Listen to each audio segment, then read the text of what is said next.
నేటి భారతం శ్రోతలకు నా హృదయపూర్వక అభినందనలు తెలుపుతూ పాకిస్తాన్కి ఇప్పుడు ఒక పెద్ద కష్టం వచ్చింది.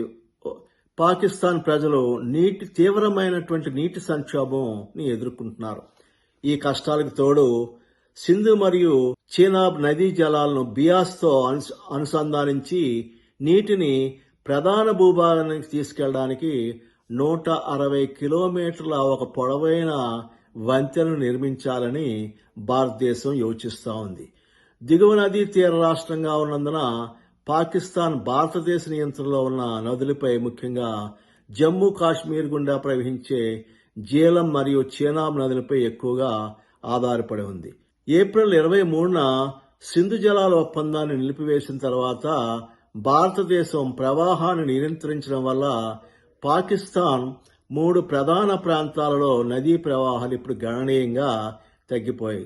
గత జూన్తో పోల్చుకుంటే వారికి వెళ్తున్నటువంటి నీరు 20% మాత్రమే ఉంది. మోడీ గారు ఈ విషయంలో మాట్లాడుతూ ఉగ్రవాదంపై ద్వంద్వ ప్రమాణాలకు చోటు లేదని చెప్పి ట్రంప్ గారితో మాట్లాడినటువంటి 30 నిమిషాల్లో ఆయన భారతదేశానికి ఎవరి మధ్యవర్తిత్వం అవసరం లేదని, తమకు తాము సొంత నిర్ణయాలు తీసుకునేటువంటి శక్తి సామర్థ్యాలు భారతదేశానికి ఉన్నాయని చెప్పి వారికి తెలియజేశారు.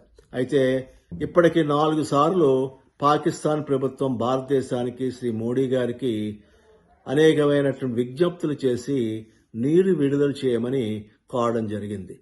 ఆ విషయంలో మోడీ గారు మాట్లాడుతూ నీరు రక్తం కలిసి ప్రవహించలేవు. మీరు రక్తం పారించారు, మేము నీటిని ఆపివేశాం.